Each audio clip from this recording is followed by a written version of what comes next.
तो आज हम लोग पढ़ेंगे रेस्पिरेशन। यहाँ पे क्या करना है कि चेस्ट और एब्डोमेन के जंक्शन पे या तो हम लोग अपना पाम रख सकते हैं या फिर कोई पेन रख सकते हैं और हर राइज को हम लोग काउंट करेंगे 1 मिनट तक। ठीक है। यहाँ पे हो सकता है पेशेंट डॉक्टर को देख के उसका रेस्पिरेटरी रेट एंजाइटी से इंक्रीज हो जाए, तो पेशेंट को डिस्ट्रैक्ट करने के लिए हम लोग साथ ही साथ पल्स भी मेज़र कर सकते हैं ताकि हम लोग को करेक्ट वैल्यू पता चले। नॉर्मल 1 मिनट में हम लोग को 16 से 20 ब्रेथ मिलता है पर मिनट। ओके। टैकिपनिया बोलेंगे अगर मोर देन 20 है, ब्रैडिपनिया बोलेंगे अगर लेस देन 10 है 1 मिनट में। ठीक है। तो फिजियोलॉजिकल कॉजेज सिंपल सा बात है, अगर डर के मारे एंजाइटी की वजह से हो सकता है रेस्पिरेटरी रेट बढ़ गया, या फिर एक्सर्शन कोई काम करने की वजह से या ऊपर नीचे करने की वजह से बढ़ जाएगा। पैथोलॉजिकल में जितना भी लंग का डिसऑर्डर होता है, सबको लंग डिसऑर्डर को ओवरकम करने के लिए टैकिपनिया होता है उसमें। तो जितना भी लंग का डिसऑर्डर हम लोग नाम ले सकते हैं यहाँ पे टैकिपनिया के एग्जाम्पल में, एम्फाइजेमा, न्यूमोथोरैक्स, ARDS, पल्मोनरी एम्बोलिज्म। फिर मेटाबॉलिक एसिडोसिस में क्या होता है, CO2 बॉडी में बढ़ जाता है, तो हाइपर वेंटिलेट हम लोग करते हैं तो रेस्पिरेटरी रेट इंक्रीज हो जाता है उस CO2 को निकालने के लिए। फिर उसके बाद हम लोग यहाँ पे टैकीकार्डिया वाला हार्ट रेट इंक्रीज वाला कंडीशन भी बोल सकते हैं, जैसे अनीमिया, हाइपरथायरॉयडिज्म। इतना काफ़ी है। ठीक है। Bradycardia less than 10, CNS depression, अगर CNS में रेस्पिरेटरी सेंटर होता है, अगर CNS डिप्रेशन लेंगे तो रेस्पिरेटरी सेंटर भी सप्रेस हो जाएगा, तो CNS डिप्रेशन का नाम लेना है, जैसे ओपियोइड्स, बेंजोडाइजेपिन, बार्बिचरेट्स। ठीक है। फिर ब्रैडीकार्डिया वाला एग्जाम्पल, हार्ट रेट जिसमें कम होता है तो वहाँ पे ब्रैडिपनिया भी दिखेगा, जैसे हाइपोथर्मिया, हाइपोथायरॉयडिज्म। ठीक है।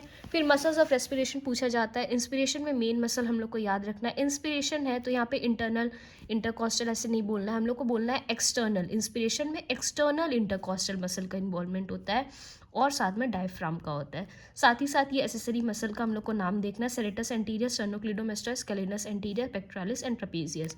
एक्सपायरेशन एक पैसिव प्रोसेस है, यहाँ पे कोई मेन मसल नहीं है बट एसेसरी मसल है जो कि फोर्सफुल एक्सपायरेशन के टाइम काम करता है। यहाँ पे इंटरनल इंटरकॉस्टल है, ठीक है, यहाँ पे एक्सटर्नल इंटरकॉस्टल था।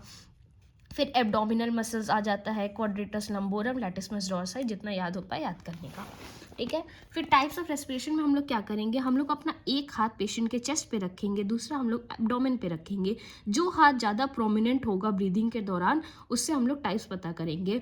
अगर एब्डोमेन वाला मोर प्रोमिनेंट हो रहा है, हैंड ज़्यादा ऊपर जा रहा है चेस्ट वाले से, तो हम लोग बोलेंगे एब्डोमिनोथोरासिक, जो कि मेल्स में ज़्यादा दिखता है क्योंकि मेल का एब्डोमिनल मसल ज़्यादा वेल डेवलप्ड होता है। थोरैको एब्डोमिनल बोलेंगे अगर चेस्ट वाला हैंड का मूवमेंट ज़्यादा प्रोमिनेंट है, तो ये फीमेल में दिखता है क्योंकि फीमेल का इंटरनल इंटरकॉस्टल मसल्स ज़्यादा अच्छे से बना रहता है। ठीक है। बट इसका वेरिएंट पूछा जा सकता है वाइवा में, प्योरली थोरासिक, मतलब जहाँ पे एब्डोमिनल मूवमेंट हो ही नहीं रहा है, तो ऐसा जहाँ पे एब्डोमेन में पैथोलॉजी है, कोई फ्लूइड बढ़ा है, डिस्टेंडेड है, जैसे कि पेरिटोनाइटिस, प्रेगनेंसी में डिस्टेंडेड है, एब्डोमेन फुल है, एसाइटिस में एब्डोमेन फुल है, तो वहाँ पे सिर्फ थोरासिक ब्रीथिंग होगा।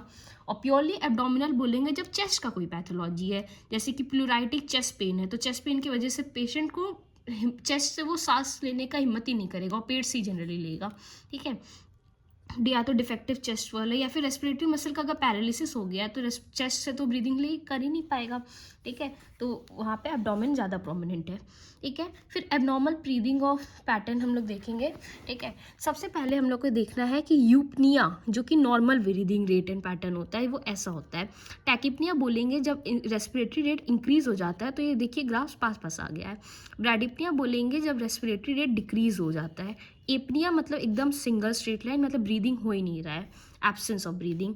हाइपर एपनिया बोलेंगे कि जब नॉर्मल रेट है बट डीप रेस्पिरेशन डीप वाला हो रहा है। ठीक है। यहाँ पे हम लोग को एक चाइनीज स्टोक्स ब्रीदिंग पैटर्न याद रखना है, यहाँ पे इंक्रीज भी हो रहा है, डिक्रीज भी हो रहा है, बीच में एपनिया भी हो रहा है। ठीक है। तो gradual increase and decrease in respiration with periods of apnoea. ठीक है। फिर यहाँ पे कस्मॉस ब्रीदिंग याद रख लेंगे हम लोग। कस्मॉस ब्रीथिंग में क्या हो रहा है कि डीप रेस्पिरेटरी रेट भी बढ़ रहा है और वो ज़्यादा डीप भी है, तो यहाँ पे टैकिपनिया और हाइपर एपनिया दोनों हो रहा है। ठीक है। तो चाइल्ड स्ट्रोक ब्रीदिंग हम लोग को मिलता है कार्डियक फेलियर में। ठीक है। ये पूछा जा सकता है एग्जाम्पल।